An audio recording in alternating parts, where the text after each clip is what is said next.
Hello friends, नमस्कार and welcome to समाधान।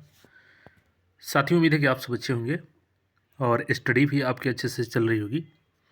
बिहार लेखपाल भर्ती 2025। बिहार में लेखपाल सह आईटी सहायक की भर्ती आ रही है और जिसमें पदों की संख्या है 6570 पद। आवेदन आपका जनवरी से शुरू हो रहा है और विज्ञापन में बहुत बड़ा बदलाव किया गया है और सीबीटी परीक्षा को लेकर के बहुत बड़ा अपडेट है इसमें। तो यहाँ पर हम लोग चयन की प्रक्रिया, उम्र सीमा, योग्यता, सारी जानकारी को देखने वाले हैं, कौन कौन से लोग इसको अप्लाई कर पाएंगे। तो सबसे पहले ये नोटिफिकेशन को देख लीजिए।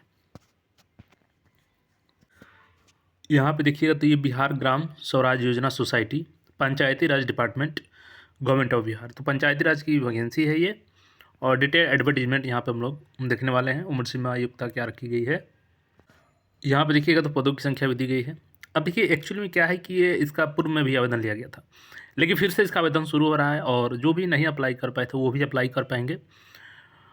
तो अब यहाँ पे सवाल आएगा कि क्या जो पहले से अप्लाई कर चुके हैं उनको भी करना है? नहीं, उनको अप्लाई नहीं करना है। लेकिन अब यहाँ पे देखेंगे जो भी बदलाव हुआ है तो नए अभ्यर्थियों को मौका है इसमें।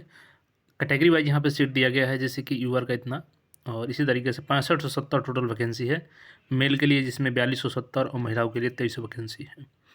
इस नोटिफिकेशन में एक मेंशन किया गया था सीबीटी एग्जाम, इस पर आगे हम लोग बात करेंगे। और ये आवेदन आपका अप्रैल में लिया गया था, लेकिन अब फिर से पोर्टल ओपन हो रहा है और फिर से आप लोग आवेदन करेंगे। जनवरी से ही पोर्टल ओपन होगा। और देखिए इसमें कट ऑफ डेट की बात करें तो reference cut off date of computation of age obtaining essential qualification degree other certificate it shall be 1/3/2024। तो 1 मार्च 2024 के अनुसार यहाँ पे एज कट ऑफ रखा गया। आपका सर्टिफिकेट भी उसी के अनुसार होनी चाहिए आपके पास। फीस इसमें आपको 500 रुपये मेल के लिए लगेंगे, यूआर ईडब्ल्यूएस BC और फीमेल के लिए 250, SC ST बिहार डोमिसाइल के मेल फीमेल को 250 और फीमेल NPWD कैंडिडेट को 250 रुपये, मेल फीमेल दोनों को। अब एक्चुअली में यहाँ पे 1/3/2024 के अनुसार आपका जो मिनिमम एज है वो 21 साल होनी चाहिए और जो मैक्सिमम है कैटेगरी वाइज यहाँ पे यूआर EWSM का 45 साल, यूआर FEWS फीमेल का 48 साल, BC मेल फीमेल का 48 years, SC ST male female का 50 ईयर्स। तो इतना एज रखा गया है, काफ़ी एज इसमें दिया गया है। और देखिए इसमें बात करें तो चूँकि ये कॉन्ट्रैक्ट बेसिस पे जॉब होगी, बेसिस सैलरी मिलेगा आपको इसमें। Each accountant come IT assistant इस पोस्ट का नाम है। और देखिए इसमें क्वालिफिकेशन की बात करें तो BCom, MCom, CA inter, preference will be given to the candidate having a CA inter educational qualification certificate.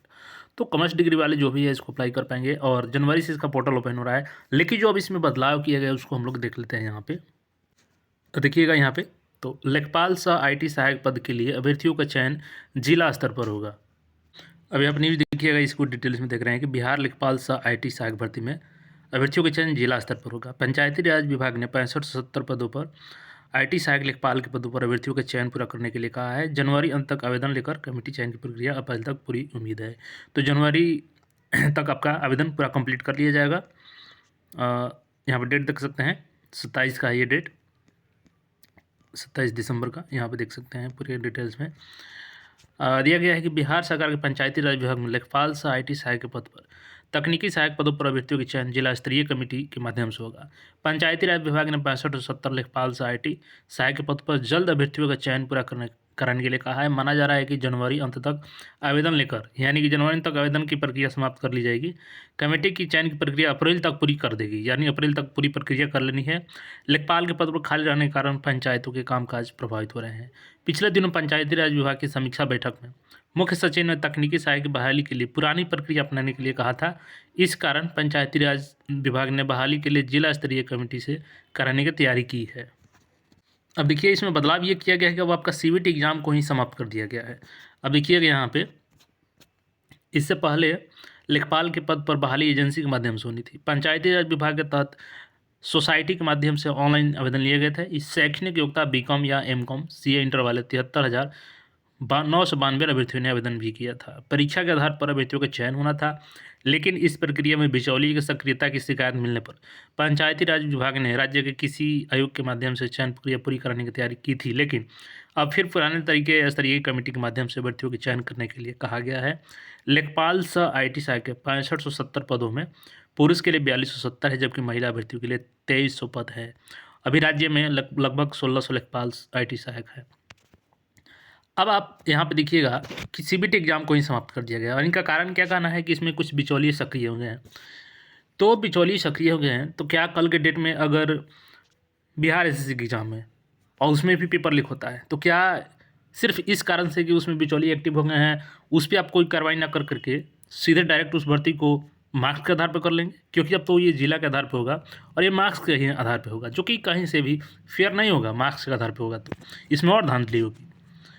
क्या कल के डेट में बीपीएससी में अगर जैसे पेपर लीक हो रहा है तो उसमें भी आप यही कहेंगे कि इसमें बिचौलिए एक्टिव हो गए हैं तो हम मार्क्स के आधार पर ही चयन कर लेंगे? तो ये स्टेटमेंट कहीं से सही नहीं लग रहा है। और एक सुप्रीम कोर्ट का वर्डिक्ट आप देखेंगे तो हमको लगता है कि अब ये वैकेंसी कहीं ना कहीं फंसती हुई दिख रही है। थोड़ा सा उस पर हम लोग देख लेते हैं। अब देखिएगा सुप्रीम कोर्ट का 7 तारीख को एक वर्डिक्ट आया, 7 नवंबर को। Nevertheless, in an important judgment pronounced on November 7, the Supreme Court ruled against the changing of recruitment rules mid process for government jobs। नीचे और देखेंगे, यहाँ पे देखिएगा स्टेटमेंट है, the ruling was given by a 5 जज panel led by chief justice D Y. Chandrachud. As per the verdict, changing rules for government jobs recruitment during an ongoing process is not allowed unless specially permitted. मतलब कि अगर कोई भी notification आ गई है किसी vacancy की और वैकेंसी की प्रक्रिया शुरू हो चुकी है, उस बीच में आप नियम को बदल नहीं सकते हैं। यानी जो नियम उस नोटिफिकेशन में आप मेंशन किए हैं उसी नियम के दायरे में रहते हुए उस भर्ती को कंप्लीट करना होगा, जब तक कि कोई स्पेशल उसमें रूल इम्प्लीमेंट नहीं किया जाता है। और इसमें देखेंगे आगे क्या कहा है सुप्रीम कोर्ट ने। यहाँ पे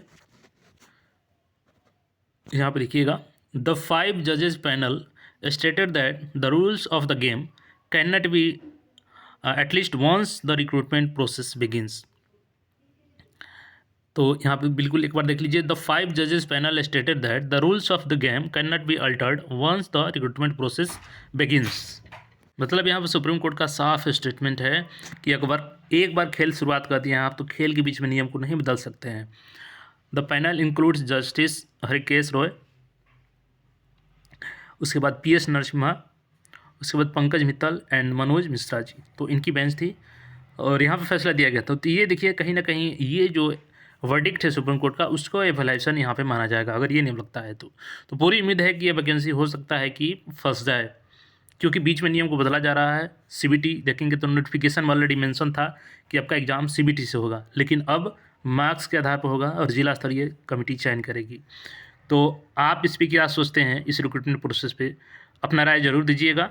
और जो लोग फॉर्म नहीं भरे हैं तो जनवरी में शुरू है, आप लोग फॉर्म भर पाएंगे। और बाकी कोई इससे और अपडेट होती है तो फिर आपके साथ मिलेंगे। चैनल से जुड़े रहेंगे। धन्यवाद।